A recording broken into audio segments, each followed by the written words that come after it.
Hello dear students, welcome to our channel educational goal. और हमारी जो सीरीज चल रही है पोएम के एक्सट्रैक्ट की, जो कि एग्जाम में पूछे जाते हैं। तो आज ये जो पेपर है 2013 का पेपर है। तो पहले इस एक्सट्रैक्ट को समझते हैं और फिर इसके क्वेश्चन आंसर। तो देखिए क्या है। But what am I only a captive chained to the earth, in silence I grieve old, in silence I wither and I. देखिए ये कौन से लेसन का, पहले मैं आपको बता दूं। ये लेसन 13 हमारी टेक्स्ट बुक का, जिसका नाम है फॉरेस्ट एंड रिवर, जंगल और नदी। तो उसका ये एक्सट्रैक्ट है। और इसमें जंगल कह रहा है कि किंतु मैं क्या हूं। वो कह रहा है कि मैं क्या हूं, केवल एक बंदी हूं। कैप्टिव मतलब क्या?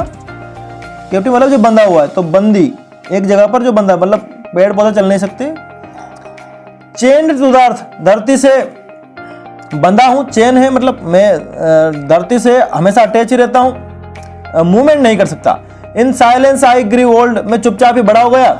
इन साइलेंस आई विदर एंड आई, और मैं चुपचाप ही बड़ा होकर किस दिन सूख जाऊंगा और मर जाऊंगा और किसी को पता भी नहीं चलेगा। तो कुल मिला के फॉरेस्ट शिकायत क्या कर रहा है नदी से कि तुम्हें तो घूमने फिरने की आज़ादी है, तुम तो घूमती फिरती रहती है, लेकिन मुझे एक जगह पर ही रहना पड़ता है। ये इसमें एक्सट्रैक्ट में इतनी बात आई है।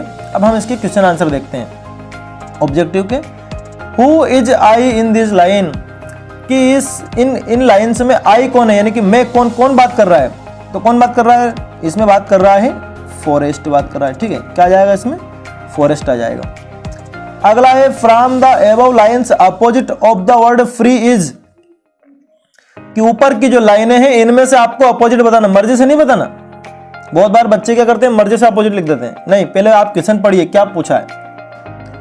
तो इसमें पूछा है कि फ्री का अपोजिट, फ्री यानी आजाद, जो मुक्त है, तो उसका अपोजिट क्या है? कैप्टिव होता है। अभी मैं आपको बता चुका हूं, कैप्टिव मतलब बंदी।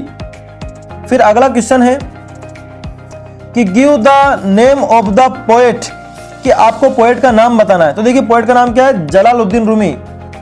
जलालुद्दीन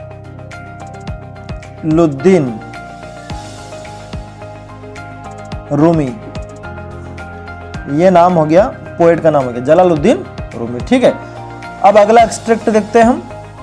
ये हमारा अगला एक्सट्रैक्ट है। आप कहां से, मैं आपको बता दूं, यहां से लाइन स्टार्ट हुई आफ्टर अननंबर्ड। ठीक है, यहां से लगा करके तो ये यहां तक। तो पहले इसको समझते हैं क्या है। देखिए ये है लेसन 10 द हिलटॉप टेम्पल का ये एक्सट्रैक्ट है। क्या नाम बताया मैंने आपको पोएम का? द हिलटॉप टेम्पल, यानी कि पहाड़ी के शिखर पर बना मंदिर।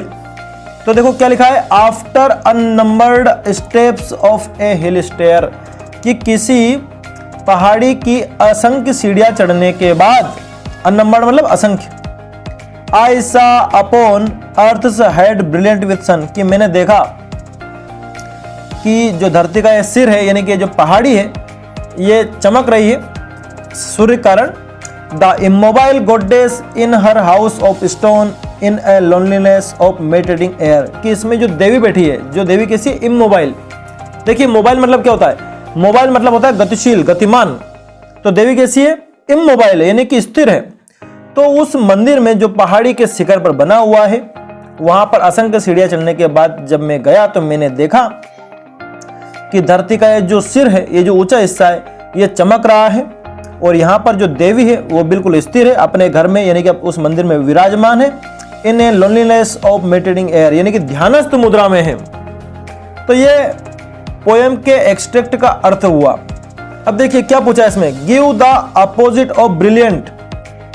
देखिए ब्रिलियंट के बहुत सारे मतलब होते हैं। ब्रिलियंट मतलब शानदार या फिर चमकदार। तो यहां पर चमकदार इसका मतलब है। ठीक है, तो हमें इसका अपोजिट बताना है। तो हम कह सकते हैं डिम, क्योंकि चमकदार का अपोजिट क्या हो जाएगा? डिम हो जाएगा। डल भी कह सकते हो आप ग्लूमी कह सकते हो। ठीक है, ये सारे अपोजिट किसके हो गए?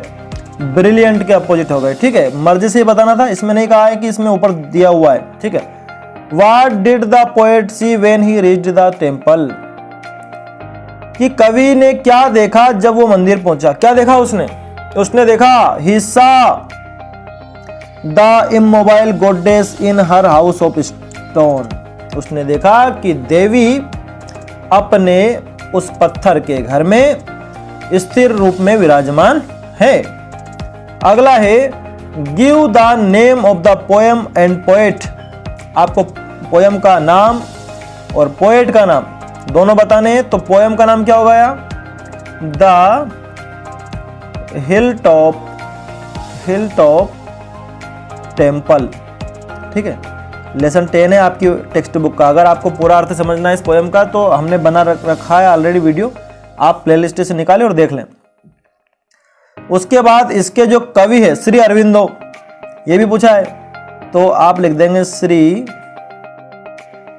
अरविंदो। ठीक है, अरविंदो, ये ऐसा नाम लिखाएगा उनका। तो ये मैं लास्ट में ये आंसर भी दे रहा हूँ। ठीक है, ये नीचे वाले पैराग्राफ के दे रहा हूँ मैं, जो आपको नीचे वाला जो एक्सट्रैक्ट है उसके आंसर दे रहा हूँ, ऊपर वाले में कोई जरूरत थी नहीं। ठीक है, यहाँ पर लिखा है ग्लूमी, तो आप डल लिख दो, डीम लिख दो।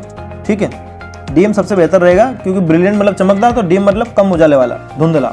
ठीक है, और ये आंसर हो गया कि जब कवि मंदिर पहुंचा तो उसने देखा कि एक स्थिर देवी अपने घर में मौजूद है।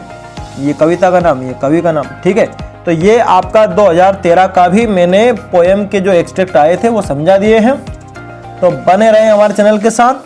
तो चाहे इंग्लिश की बात हो या फिर लेटेस्ट न्यूज़ हो एजुकेशन की, हमारे चैनल के साथ बने रहें और अपने दोस्तों के साथ इस वीडियो को शेयर करें। थैंक्स।